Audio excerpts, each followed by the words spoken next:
Evangelio de Marcos, capítulo 2, versículos 18 al 22. Dice así la palabra de Dios. Y los discípulos de Juan y los de los fariseos ayunaban. Y vinieron y le dijeron a Jesús: ¿por qué los discípulos de Juan y los de los fariseos ayunan y tus discípulos no ayunan? Jesús les dijo: ¿acaso pueden los que están de bodas ayunar mientras está con ellos el esposo? Entre tanto que tienen consigo al esposo, no pueden ayunar.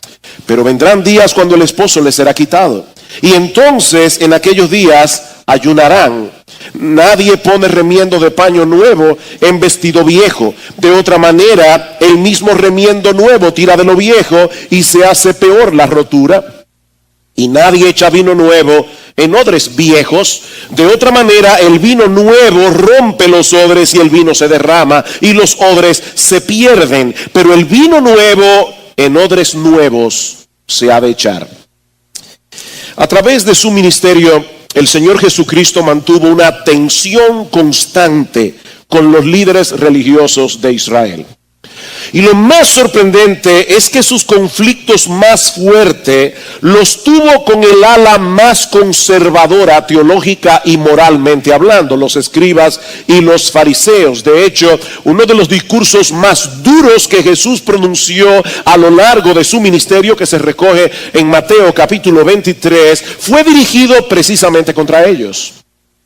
Los escribas y los fariseos eran los representantes de la ortodoxia en aquellos días, los que parecían más apegados a las escrituras. Pero ningún grupo religioso se opuso a Jesús con tanta hazaña, con tanta violencia, como nosotros vemos de hecho en toda esta sección de Marcos que empezamos a estudiar hace unas semanas atrás. Desde el principio del capítulo 2 hasta el versículo 6 del capítulo 3, Marcos narra una secuencia de 5 controversias que Jesús tuvo con los escribas y los fariseos y que marcaron el resto de su ministerio. La primera de esta controversia, recordarán, fue en torno a la autoridad de Jesús para perdonar pecados. Ya lo vimos hace 3 semanas atrás. La segunda, que vimos la semana pasada, tuvo que ver con el hecho de que Jesús se sentara a comer con los publicanos y con los pecadores, personas que no pasaban la prueba de los escrúpulos religiosos de los fariseos. Y en la mañana de hoy vamos a enfocar este conflicto que gira en torno al tema del ayuno. Versículo 18. Una vez más, los discípulos de Juan y los de los fariseos ayunaban. Y vinieron y le dijeron a Jesús: ¿por qué los discípulos de Juan y los de los fariseos ayunan y tus discípulos no ayunan? El problema aquí era la práctica del ayuno. El ayuno es una práctica religiosa que consiste en abstenerse de alimentos, ya sea totalmente o en parte, con un propósito espiritual. Y eso es muy importante. Si no hay un propósito espiritual en medio, esa abstinencia de alimentos se convierte simplemente en una dieta.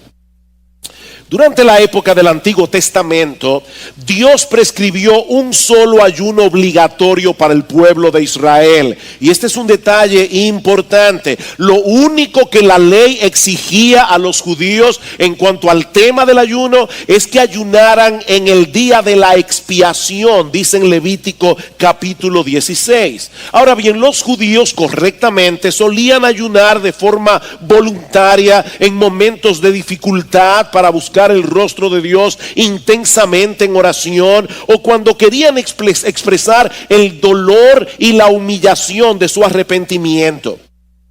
Pero andando el tiempo, algunos comenzaron a ver el ayuno, y lamentablemente hay muchas personas que ven el ayuno en el día de hoy exactamente desde esa perspectiva. Algunos comenzaron a ver el ayuno como un medio para torcerle el brazo a Dios, para ganar el favor y la misericordia de Dios. Es como decirle: mira, Señor, aquí estoy yo sufriendo para que tú me hagas caso. Es una forma de ablandarle el corazón a Dios, mientras que otros comenzaron a usar el ayuno para mostrarle a los demás la profundidad de su devoción a Dios, como había ocurrido con los escribas y los fariseos en el tiempo del Señor. El ayuno era su departamento de publicidad. Los fariseos tenían la práctica de ayunar 2 veces a la semana, los lunes y los jueves. ¿Ustedes recuerdan el currículum que presenta el fariseo en la parábola de Lucas 18? Él dice: ayuno 2 veces a la semana. Ellos regularmente apartaban el lunes y el jueves para ayunar, y lo hacían de tal manera que todo el mundo se enteraba de que estaban ayunando. Es a eso que se refiere el Señor cuando dice a sus discípulos en Mateo 6:16: cuando ayunéis, no seáis austeros como los hipócritas, porque ellos demudan sus rostros para mostrar a los hombres que ayunan. Ellos iban por ahí con la cara sin lavar, evidentemente pasando hambre. Y dice Jesús: de cierto digo que ya tienen su recompensa. Lo que quieren es publicidad, ya la tienen, pero no tendrán nada más. Es lo que el Señor está diciendo aquí. Ahora, tal parece que el incidente que se narra en Marcos 2 y que veremos en la mañana de hoy ocurrió inmediatamente después del llamamiento de Mateo, de Leví, que nosotros vimos la semana pasada. Si ese fue el caso, hermano, yo quiero que ahora ustedes usen su imaginación y vean a estos fariseos, a estos escribas, ¿verdad?, fuera de la casa de Mateo, ayunando, porque dice Marcos: los discípulos de Juan y los de los fariseos ayunaban, y la idea es, estaban ayunando. Así que aquí tenemos a Jesús y a los discípulos comiéndose un banquete en la casa de Mateo. Y aquí tenemos a los fariseos mirando por la ventana, ¿verdad?, la comida. Y es por eso que se acercan al Señor y le preguntan: ven acá, ¿qué es lo que está pasando aquí? Es interesante notar que dice el texto que fueron los discípulos de Juan y los de los fariseos. O sea, los fariseos se dieron cuenta que los discípulos de Juan también estaban ayunando. Así que decidieron decirle: vamos juntos a preguntarle a Jesús por qué Él vive de la manera que vive, por qué Él no practica lo que nosotros practicamos. Por supuesto, esto es interesante porque los fariseos no le habían hecho caso a la predicación de Juan el Bautista cuando señaló a Jesús como el Mesías del Antiguo Testamento. Pero en este caso, ellos se juntaron con los discípulos de Juan para desenmascarar la falta de piedad de Jesús. Y es en ese contexto que surge la pregunta: ¿por qué los discípulos de Juan y los de los fariseos ayunan y tus discípulos no ayunan? En otras palabras, si tú eres tan espiritual y un verdadero maestro de las Escrituras, ¿por qué estás allá adentro con tus discípulos comiendo con esa gente? ¿Por qué no les enseñas a vivir por un estándar religioso más elevado como hacemos nosotros, los fariseos y los discípulos de tu amigo Juan? Noten, mis hermanos, la respuesta de Jesús, porque Jesús pudo haberle dicho: ustedes están yendo más lejos de la ley de Moisés, porque la ley de Moisés solo prescribe un ayuno al año, en el día de la expiación. Y ustedes quieren imponer 2 ayunos cada semana. Pero esa no fue la respuesta de Jesús. Jesús decide aprovechar la pregunta, y ese es el corazón de este pasaje. Jesús decide aprovechar la pregunta para mostrarles a estos fariseos, y de paso darle una lección a los discípulos de Juan, para mostrarles que la religiosidad y el evangelio son diametralmente opuestos entre sí.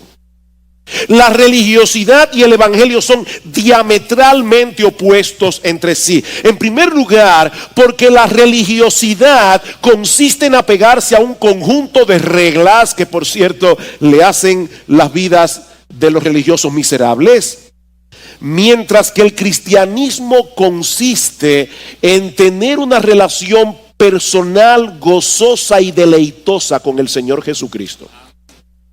Noten el versículo 19. Esta es la respuesta de Jesús.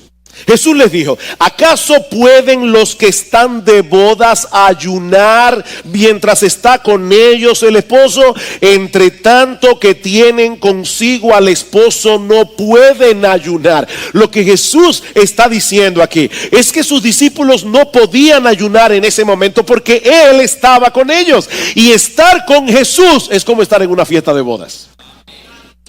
Estar con Jesús es como estar en una fiesta y no como invitado. Nosotros no somos simplemente invitados a la fiesta, nosotros somos la novia.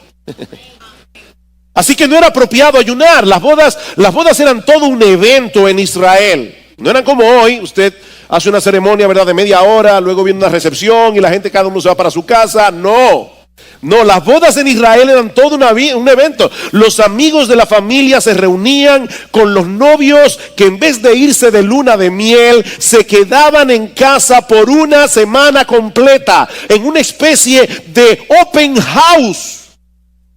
Fiesta y celebración en la que los novios eran tratados como reyes. De hecho, en algunas bodas se coronaba al novio y se coronaba a la novia. Eran tratados como reyes por una semana de celebración completa. Era una ocasión de mucho gozo y de mucha alegría. Así que no era apropiado que una persona decidiera ayunar en medio de una fiesta de bodas. Imagínense eso. Todo el mundo comiendo y bebiendo, pasando los platos, y ahí está ese individuo recluido por allí ayunando, con una cara larga, no compartiendo con nadie. De hecho, es interesante notar que los rabinos prohibían ayunar en tiempo de bodas. Los rabinos de Israel, ellos decían: no se debe practicar, no se debe llevar a cabo ninguna práctica religiosa que impida el gozo de la festividad, incluyendo el ayuno. Y esa es la figura que usa Jesús aquí para ilustrar el gozo de sus discípulos por su presencia con ellos. Mira, mi amigo, yo no sé cuál es el concepto que tú tienes en mente de lo que significa tener una relación personal con Jesús. Pero la Biblia lo presenta como estar en una fiesta de bodas. Muchos se imaginan a los cristianos como un grupo de personas aburridas y amargadas que van por la vida reclutando a los que están gozando demasiado para que compartan su aburrimiento. Pero eso no es exactamente lo que la Biblia presenta acerca del cristianismo. El Señor dice en Juan capítulo 10, versículo 10: yo he venido para que tengan vida y para que la tengan en abundancia. Estaba leyendo algo que cuenta Erma Bombeck. Erma Bombeck es una humorista norteamericana, murió hace unos años. Y ella estaba un día en una iglesia de visita. Y había una niña en la iglesia que le estaba sonriendo. Ella no estaba haciendo bulla, ella no estaba distrayendo a nadie, simplemente le estaba sonriendo. Y cuando la mamá se dio cuenta, me imagino que en un tono bien severo, le dijo: deja de sonreír, que estamos en la iglesia. Y entonces le dio un manotazo por la cabeza y le dijo: ahora está mejor. Comentando acerca de este incidente, Erma Bombeck dice que algunas personas vienen a la iglesia como si acabaran de leer el testamento de una tía rica que ha decidido dejarle todo a su herencia al hámster que tienen de mascota. Ellos acaban de enterarse que no le dejaron nada de herencia, así es que vienen a la iglesia. Pero mis hermanos, eso no es precisamente lo que Dios espera de nosotros cuando nos reunimos a adorarle en el nombre de nuestro Señor Jesucristo. Salmo 100: cantad alegres a Dios, habitantes de toda la tierra, venid ante su presencia con regocijo. Sí, nosotros debemos adorar a Dios con reverencia, pero eso no significa que debemos comportarnos en la iglesia como si estuviéramos en un funeral. Jesús está en medio nuestro, porque Él lo prometió. Y su presencia debe ser motivo de gozo, debe ser motivo de algarabía, no de tristeza. Estar con Jesús es estar en una fiesta. ¿Quiere esto decir que los cristianos no deben ayunar? Por supuesto que no. Noten lo que dice el versículo 20. Pero vendrán días cuando el esposo les será quitado y entonces ayunarán. ¿Ven? Vendrán días cuando el esposo les será quitado y entonces ayunarán. Cuando la fiesta de bodas termina, ¿verdad? Todos los invitados se van a la casa, cada uno, ¿verdad? Contento de haber estado en esa festividad. Pero la figura que Jesús está usando aquí es bien extraña, porque la figura es la de una fiesta de bodas donde de repente el novio es quitado. Y la palabra que se usa allí es arrebatado violentamente. Esta es la primera alusión que hace Jesús en el Evangelio de Marcos a su propia muerte. Jesús sabía desde el principio que el propósito de su venida era morir en una cruz por los suyos como nuestro sustituto. Más adelante Él lo va a decir más claramente. Esta es una alusión velada, pero más claramente en Marcos capítulo 8 versículo 31 dice el Señor: comenzó a enseñarles que le era necesario al Hijo del Hombre padecer mucho y ser desechado por los ancianos, por los principales sacerdotes y por los escribas, y ser muerto y resucitar al tercer día. Cristo sabía desde el principio: yo vine a morir. Y más adelante en Marcos capítulo 10 versículo 45 vemos el propósito de su muerte, porque el Hijo del Hombre no vino para ser servido, Él vino para servir y para dar su vida en rescate por muchos. Y ese por allí es en lugar de. Cristo vino a pagar el rescate nuestro para que nosotros podamos ser comprados por Dios, rescatados del mercado de esclavos para ser de Él. Mis hermanos, Cristo tuvo que morir para que nosotros pudiéramos vivir. Él tuvo que ser abandonado por el Padre en la cruz del Calvario para que nosotros pudiéramos ser adoptados como hijos. Y aunque Él resucitó de los muertos y prometió estar con nosotros todos los días hasta el fin del mundo, esa separación física de los suyos iba a traer como consecuencia una nueva etapa en nuestra relación con Cristo, en la que la práctica del ayuno sería necesaria en ocasiones. Eso es lo que Jesús está diciendo allí. Los creyentes estamos en un mundo hostil. Los creyentes estamos en medio de una guerra en contra del pecado. Así que hasta que nuestro Señor Jesucristo regrese en gloria, mis amados hermanos, nos veremos en la necesidad de ayunar. Pero aquí está la segunda diferencia entre el religioso y el cristiano. Y es que el cristiano hace lo que hace no como una práctica legalista, sino como un reflejo de la realidad de su corazón. Esa es otra diferencia. Los cristianos hacen lo que hacen no como una práctica formalista, no como un ritual, no como una ceremonia que hay que hacer. Como los fariseos, ayunamos lunes y jueves, no. Es una práctica que corresponde con la realidad del corazón. Por eso en el texto de Mateo que yo les cité, Mateo capítulo 6, versículo 16 en adelante, escuchen otra vez lo que dice el Señor Jesucristo a sus discípulos: cuando ayunéis, no seáis austeros como los hipócritas, porque ellos demudan su rostro para mostrar a los hombres que ayunan. De cierto os digo que ya tienen su recompensa. Pero tú, cuando ayunes, fíjense que el Señor da por sentado que los suyos iban a tener que ayunar. Pero tú, cuando ayunes, unge tu cabeza y lava tu rostro, pon tu mejor cara, para no mostrar a los hombres que ayunas, sino a tu Padre que ve en lo secreto, y tu Padre que ve en lo secreto te recompensará en público. ¿Qué es lo que el Señor está diciendo aquí? Que el ayuno para el cristiano o cualquier otra práctica religiosa no es un deber establecido para darle pena a Dios, ni mucho menos para hacer un despliegue de espiritualidad. No, mis hermanos, el cristiano se abstiene en ocasiones de alimentos. En ocasiones el cristiano ve la necesidad de poner a un lado el cuidado de su cuerpo que tanto tiempo nos toma, ¿verdad?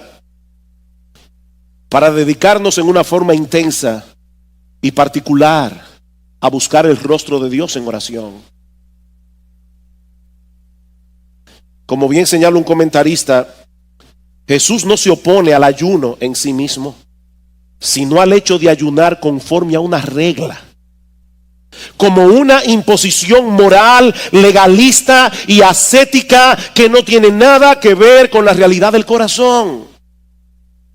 Mis hermanos, esa es la gran diferencia entre la religiosidad y el evangelio, que uno trata con lo externo, pero el otro trata con el corazón. Lo importante para el religioso es llevar a cabo al pie de la letra los deberes impuestos por su religión.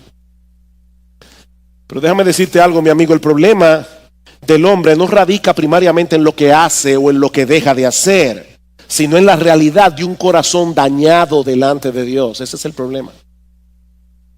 Un corazón dañado por el pecado. Y eso no se resuelve sometiéndonos a reglas que hacen la vida miserable. Los fariseos y toda una larga de descendencia religiosa a lo largo de la historia de los fariseos parecen haber llegado a la conclusión de que la forma de ganar el favor de Dios y de llegar a ser más espirituales es hacer lo que no queremos y dejar de hacer lo que sí queremos. Ese es el asunto. Dejar de hacer lo que queremos y hacer lo que no queremos. Como si el hecho en sí mismo de vivir de esa manera sea la forma de conseguir la visa de entrar al cielo o de estar bien con Dios. Pero ¿sabes qué, mi amigo? No importa lo que hagas o lo que dejes de hacer, si tu corazón no es transformado por el poder de Dios. No importa lo que hagas o lo que dejes de hacer. Compartía con mi clase de historia de la iglesia esta semana de un individuo de esos que profesan ser protestantes, pero solamente por costumbre, y vivía en un barrio donde todos eran católicos, y cada cuaresma tenían el mismo problema. El Viernes Santo el individuo sacaba su parrilla y hacía churrasco a la barbecue, y como ustedes se pueden imaginar, el olor, ¿verdad?, en todo el barrio. Así que los vecinos decidieron hacer algo al respecto y predicarle al protestante para que se convierta católico. Así que van y le dicen: mira, nosotros queremos presentarte los distintivos de nuestra religión, y le hablan y finalmente dice: ¿qué yo tengo que hacer para hacerme católico? No, simplemente bautizarte. Ah, pero eso es muy sencillo. Dice: sí, ven. Lo llevan a la iglesia, el sacerdote le dice, le echa agua en la cabeza, le dice: tú naciste católico, naciste protestante, viviste como protestante, pero a partir de ahora eres católico. Los católicos pensaron que se habían librado del problema, pero llega la próxima cuaresma y otra vez el olor a churrasco. Así que van a ver qué pasó con el vecino, y se encuentran con él frente a la carne ¿verdad? En el barbecue, con un chorrito de agua, diciéndole: tú naciste vaca, te criaste como vaca, pero a partir de ahora eres pescado. Miren, eso parece un chiste, pero es la manera como muchas personas ven el asunto de la religión. Ok, ¿qué es lo que yo tengo que hacer para hacerme evangélico? ¿Cuáles son las reglas de este club? No es que este no es un club. Este no es un club, este es un lugar de gente que estaba muerta en sus delitos y pecados, pero ahora está viva. Es muy diferente. Esto no es simplemente venir aquí y pasar por las aguas del bautismo. Esto es una transformación del corazón. Esa es la enseñanza de Jesús en Marcos capítulo 7. Vayan conmigo allí por un momento. Dice que los fariseos se juntaron, otra controversia más, se juntaron para ir donde Jesús y preguntarle: ¿por qué tus discípulos no se lavan las manos antes de comer? O alguno de ustedes dirá: oye, pero es una regla buena que se laven las manos antes de comer. Pero en este caso no era por un asunto higiénico, era por un asunto religioso. Ellos hacían eso para agradar a Dios. Así que Jesús les responde a estos escribas y fariseos: hipócritas. Versículo 6: bien profetizó de vosotros Isaías, como está escrito: este pueblo de labios me honra, mas su corazón está lejos de mí. ¿Ven dónde está el problema? El problema está en el corazón.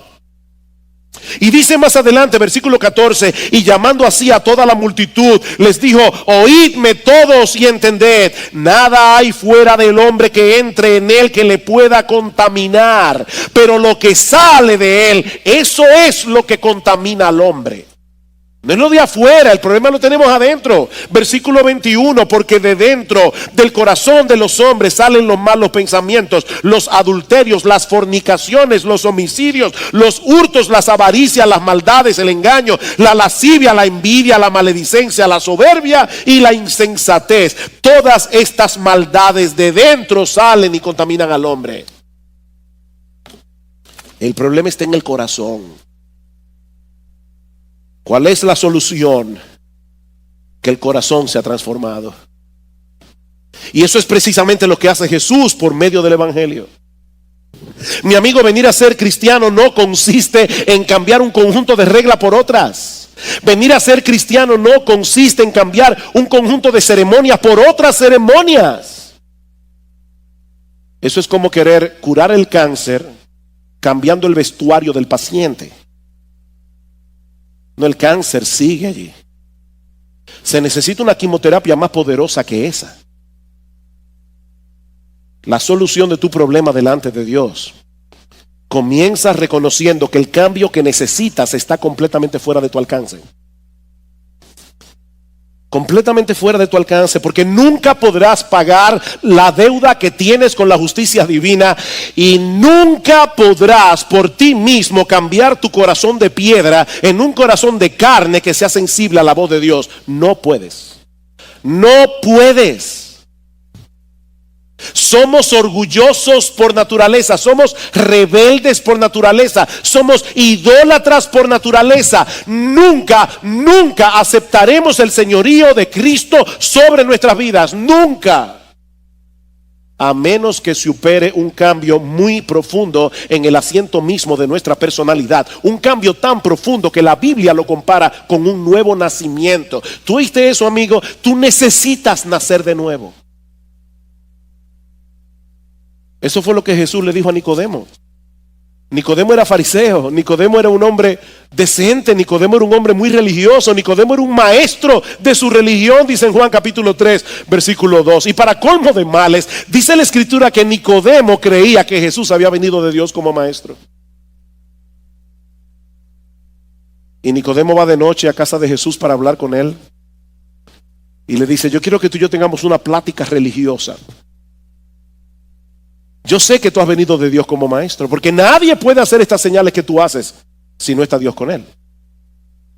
Y Jesús le dice: Nicodemo, déjame decirte algo de entrada. El que no nace de nuevo no puede ver el reino de Dios. A este hombre religioso, decente, moralista, el que no nace de nuevo no puede ver, no puede entrar en el reino de Dios. Mi amigo, para tú poder ir al cielo hay que parirte otra vez. Porque naciste dañado por el pecado. Yo sé que eso no es agradable de oír, pero eso es lo que dice la Biblia. Y eso es lo que hace Jesús. Si vienes a Él en arrepentimiento y fe. Dice en 2 Corintios capítulo 5 versículo 14. El amor de Cristo nos constriñe pensando esto, que si uno murió por todos, luego todos murieron, y por todos murió para que los que viven ya no vivan para sí. Esa es la obra que hace Jesús. Y en el versículo 17 de ese mismo capítulo dice que Jesús vino a hacer todas las cosas nuevas. Es un cambio radical. Y eso nos lleva a la segunda enseñanza de ese pasaje. Ya vimos que el evangelio y la religión son diametralmente opuestos entre sí, pero ahora Jesús nos va a enseñar a través de dos parábolas que Él no vino a reformar el sistema religioso de los fariseos, ni ningún sistema religioso. Él vino a traer algo completamente distinto. Él no vino a reformarte, Él vino a traer algo completamente diferente. Versículo 21 de Marcos capítulo 2. Nadie pone remiendo de paño nuevo en vestido viejo. De otra manera, el mismo remiendo nuevo tira de lo viejo y se hace peor la rotura. Es increíble cómo el Señor usa ilustraciones tan cotidianas, ¿verdad? Para traer enseñanzas teológicas tan profundas. ¿Qué es lo que Jesús está diciendo aquí? Bueno, algo que toda ama de casa en Israel sabía. Y recuerden que en esa época no había poliéster. Las telas no eran como las de ahora. Eran telas distintas. ¿Y qué es lo que Jesús está diciendo aquí? Que si tú pones un remiendo de paño nuevo en un vestido viejo, Cuando laves por primera vez el vestido, ese paño nuevo va a encoger.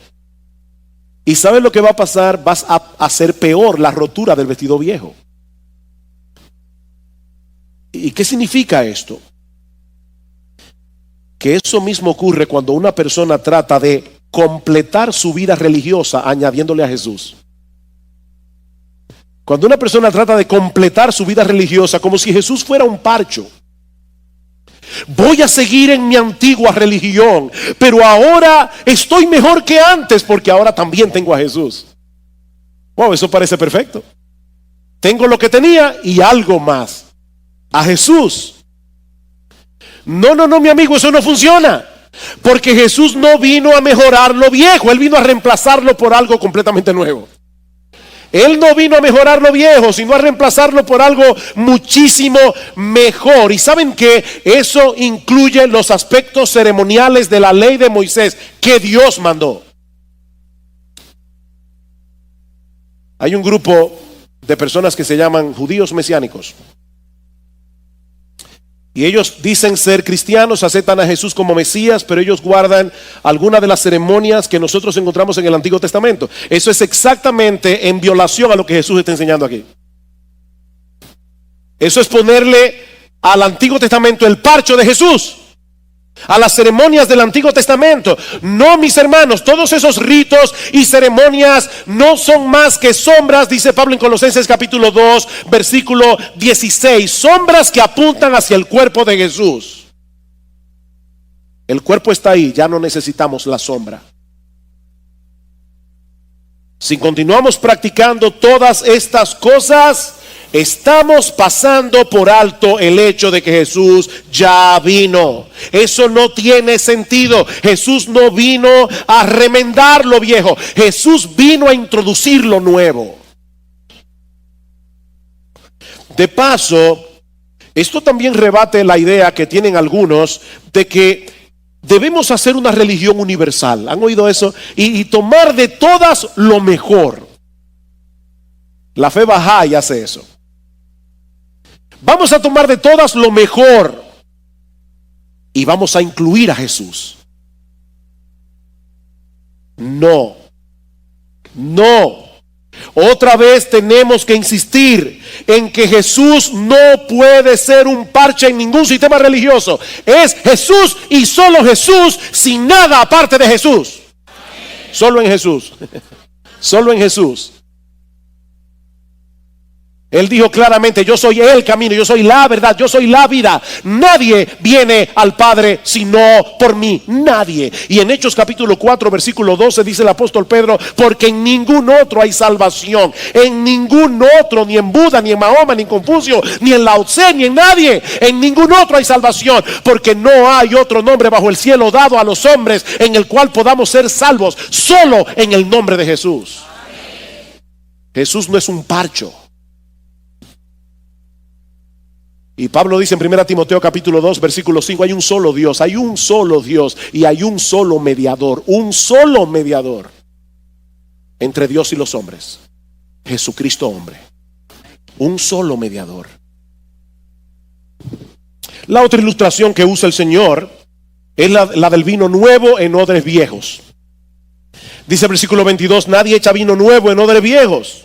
De otra manera, el vino nuevo rompe los odres y el vino se derrama y los odres se pierden. Pero el vino nuevo en odres nuevos se ha de echar. Es la misma enseñanza de la parábola anterior. Los odres en los que se echaba el vino en aquellos días se hacía generalmente de pieles de cabra. Esas pieles de cabra con el paso del tiempo se secaba y perdían su capacidad de elasticidad. Cuando se echaba vino nuevo en un odre nuevo, no había problemas, porque el odre nuevo se iba a expandir cuando el vino comenzara a fermentar. Pero si tú echabas vino nuevo en un odre viejo, la fermentación lo iba a reventar tarde o temprano. Y como dice Jesús, se va a perder el odre y se va a perder el vino. ¿Qué es lo que el Señor quiere mostrarnos con esta ilustración? que el evangelio de la gracia no puede armonizar con la antigua estructura del judaísmo ni con ninguna religión de factura humana, con ninguna. El vino nuevo de la gracia solo puede ser echado en un nuevo corazón transformado por el poder del evangelio. No se puede echar vino nuevo en un odre viejo. No podemos pretender hacer una simbiosis entre lo bueno y lo nuevo y lo viejo, entre la religiosidad y el evangelio, porque esa simbiosis no funciona. Tienes que abandonar por completo cualquier cosa en la que tú hayas puesto tu esperanza y descansar únicamente en Cristo y en su obra redentora en la cruz del Calvario, solo en Él. Ven, hermanos, cuán importante es este pasaje de las Escrituras. El asunto aquí no es el ayuno. El corazón de este texto es la enorme diferencia que hay entre el evangelio y la religión humana. Steve Lawson señala que hay al menos 4 cosas que nosotros aprendemos en este pasaje acerca de la vida cristiana. Y lo traigo a modo de conclusión. 4 cosas que nosotros aprendemos en este pasaje acerca de la vida cristiana. La primera es que el cristiano es un individuo que ha recibido una vida nueva. ¿Qué es un cristiano? Alguien que ha recibido una vida nueva. Es interesante notar que la palabra nuevo que aparece en el versículo 21 y en el versículo 22 no se usaban para señalar algo nuevo en relación con el tiempo, sino más bien algo nuevo en cuanto a su calidad. En otras palabras, el cristiano es alguien que ha recibido una nueva vida que pertenece a una clase completamente diferente a la vida que antes tenía. Es una vida nueva, es una vida de otro tipo. No es un individuo que de repente dice: ahora voy a ir a la iglesia todos los domingos, voy a comenzar a leer la Biblia, voy a orar antes de la comida, voy hasta a ofrendar. Mira qué cosa más grande. No es eso, no es eso. El cristiano es alguien que ha recibido una vida nueva. Mis hermanos, antes de ser cristianos, nosotros éramos ese vestido viejo al que no se le podía poner el parche de Jesús. Nosotros éramos ese odre viejo al que no se le podía echar el vino nuevo de la gracia redentora de Cristo, porque nos hubiera reventado.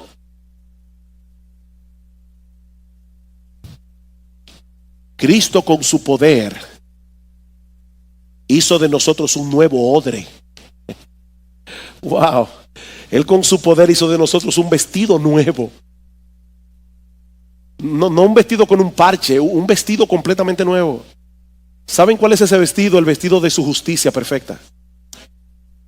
Es un vestido nuevo, es un odre nuevo. Dios tuvo que transformar completamente nuestra vida para que la vida de Jesús viniera a ser ahora nuestra vida. Por eso es que en Juan capítulo 17 versículo 3 se define la vida eterna como: esta es la vida eterna, dice el Señor, que te conozcan a ti, el único Dios verdadero, y a Jesucristo, a quien has enviado. La vida eterna consiste en comunión con Jesús. En segundo lugar, un cristiano, según este pasaje, es un individuo que ha recibido un nuevo gozo. Es un individuo que ha recibido un nuevo gozo. Eso es más que evidente en la figura de la fiesta de bodas que usa Jesús aquí. ¿Qué dice el Señor en Juan capítulo 15 versículo 11? Estas cosas os he hablado para que mi gozo esté en vosotros y vuestro gozo sea completo. Mi gozo en vosotros. Nosotros tenemos un nuevo gozo, el gozo de saber que todos nuestros pecados fueron perdonados. El gozo de saber que nosotros podemos morirnos ahora mismo y abriremos los ojos en la presencia de Dios. El gozo de saber que el Dios que creó los cielos y la tierra es nuestro Padre. Que cuando le decimos: Padre nuestro que estás en los cielos, sus oídos están atentos a nuestro clamor, como si nosotros fuéramos el único creyente que estuviera orando en ese momento. El gozo de saber que tenemos una herencia eterna en los cielos. El gozo de saber para qué estamos aquí. ¿Cuál es el propósito de nuestra existencia? Mis hermanos, Cristo vino a traer de vuelta el gozo de la fiesta de bodas. Recuerda, nosotros no somos invitados, nosotros somos la novia. ¿Tú te acuerdas cuando te casaste? Si te casaste obligado, no lo recuerdes. Pero si te casaste enamorado, ¿tú recuerdas el gozo del día de tu bodas? Nosotros somos la esposa del Cordero. Nosotros somos la novia de Jesús. Y no porque seguimos un conjunto de reglas, sino porque hemos entregado nuestra vida entera a Cristo en arrepentimiento y fe. En tercer lugar, este pasaje nos enseña que un cristiano es un discípulo que ahora tiene un nuevo dueño. Es un discípulo que ahora tiene un nuevo dueño. La pregunta de los fariseos fue: ¿por qué los discípulos de Juan y los de los fariseos ayunan y tus discípulos no ayunan? Nosotros somos sus discípulos, nosotros somos seguidores de Jesús. Y esto es importante porque alguien puede escuchar todo lo que hemos dicho hasta aquí y pensar: qué bueno que se está hablando en contra de esos legalistas que siguen tantas reglas. Yo no sigo ninguna porque tengo a Jesús. No, ese no es el punto. Ese no es el punto. La diferencia entre el legalista y el cristiano no es que el legalista se apega a un conjunto de reglas mientras que el cristiano vive como le da la gana. No, esa no es la diferencia. La diferencia es que el cristiano es movido a vivir como vive, es movido a hacer lo que hace por amor a Jesús, por la motivación.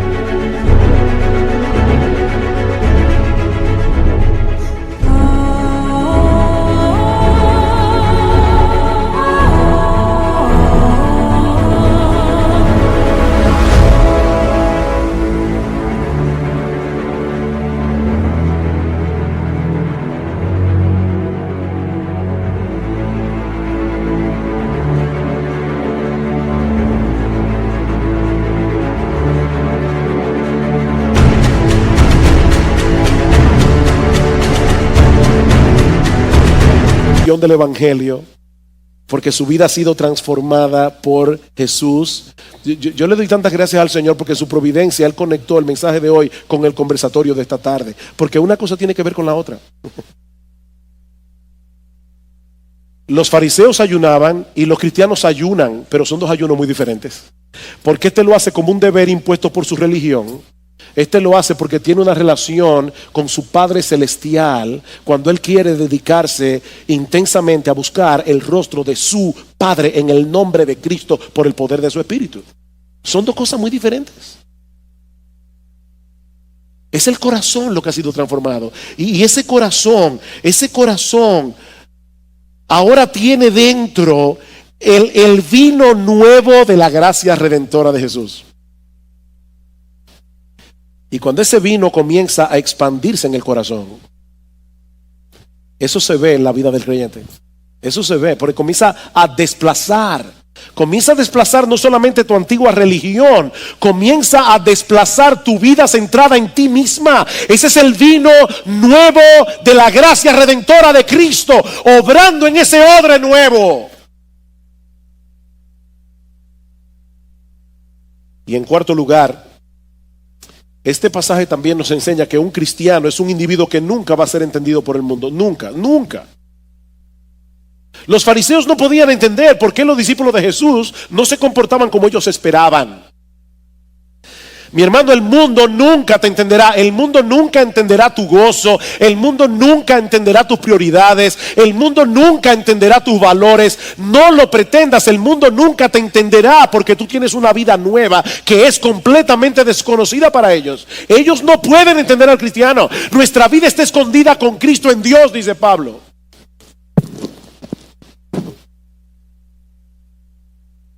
Y de paso, una advertencia: las personas que más mal nos van a entender son los religiosos que están perdidos.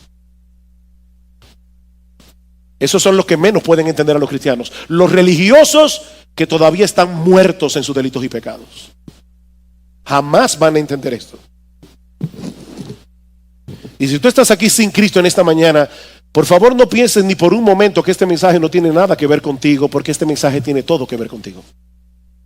Todo que ver contigo. Yo espero que este mensaje te ayude a examinarte objetivamente, para que puedas darte cuenta si tú eres un mero religioso o si de verdad tú tienes una relación personal, deleitosa y gozosa con el Señor Jesucristo. Si en verdad tú te has arrepentido de tus pecados y has creído únicamente en Cristo para la salvación de tu alma. Usted ve, pastor, yo no tengo ese problema porque yo soy completamente irreligioso. No, tú tienes un problema, porque el asunto aquí no es ser irreligioso tampoco. El asunto es tener a Cristo y estar conectado con Cristo, vitalmente con Cristo, venir a Cristo en arrepentimiento y fe. Así que, mi amigo, yo te estoy invitando en esta mañana. Yo te estoy invitando, si eres religioso o si eres irreligioso, yo te estoy invitando a que vengas a la fiesta. Ven a la fiesta.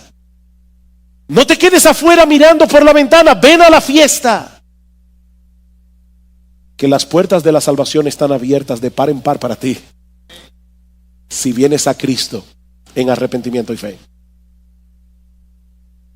Vamos a concluir cantando el himno que cantamos hace unos minutos atrás y recordar que solo en Jesús esperamos nosotros. Solo en Jesús hay salvación, solo en Jesús hay santificación, solo en Jesús hay vida, solo en Jesús hay gozo, solo en Jesús hay esperanza.